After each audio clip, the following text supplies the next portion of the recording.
Shalom saudara-saudara kekasih Tuhan, mengawali pekan kita hari ini, Senin 19 Juli 2021.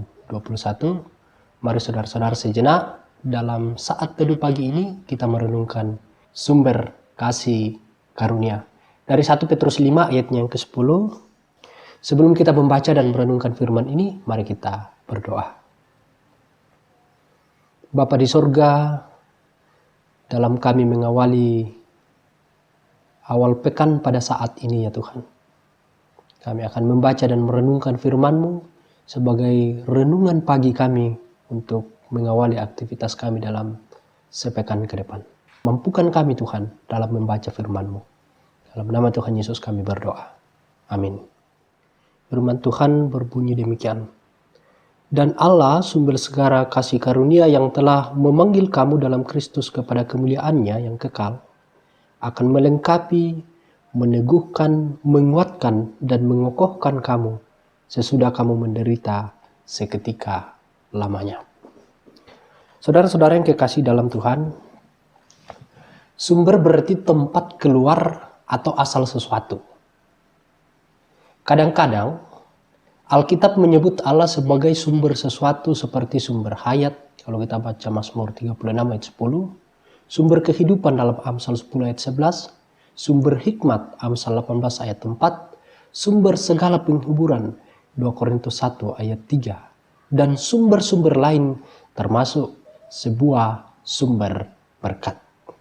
Dan hari ini kita berbicara tentang Tuhan itu sumber segala kasih karunia. Jadi karena sumber segala sesuatu khususnya sumber anugerah, maka segala sesuatu yang kita miliki adalah pemberiannya. Itu kita lihat secara umum. Nah, secara khusus, Ia memanggil kita dalam Kristus kepada kemuliaan-Nya yang kekal. Inilah secara khusus tujuan Allah memanggil kita untuk bersekutu dengannya dalam kemuliaan-Nya. Sangat sulit dipahami dan dibayangkan, respon kita hanya satu, yaitu bersyukur dan berterima kasih. Sangat sulit dipahami dan dibayangkan untuk kita melihat daripada sumber kasih karunia ini.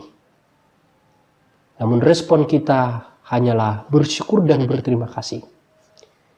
Seluruh hidup ini sampai kepada kekekalan adalah kasih karunia Allah, sehingga kita hidup bersyukur selamanya. Derita, aniaya, dan maut tidak lagi membuat kita khawatir, karena Allah sumber segala anugerah itu akan melengkapi, meneguhkan, menguatkan, dan mengokohkan kita. Pada waktunya Ia akan memelihara kita. Namun Rasul Petrus mengingatkan kita agar kita jangan lengah, karena musuh kita adalah iblis. Kita harus berjaga-jaga dan sadar akan kuasa jahat iblis yang selalu menghendaki kita itu hancur. Saudara-saudara, marilah kita mengandalkan Tuhan sebagai sumber segala sesuatu yang kita butuhkan. Kita melawan iblis. Kita tidak usah takut kepadanya. Banyak orang yang mendoakan kita. Kita harus tetap sadar pula bahwa sebagian orang mendoakan agar kita tetap bertahan dan menang.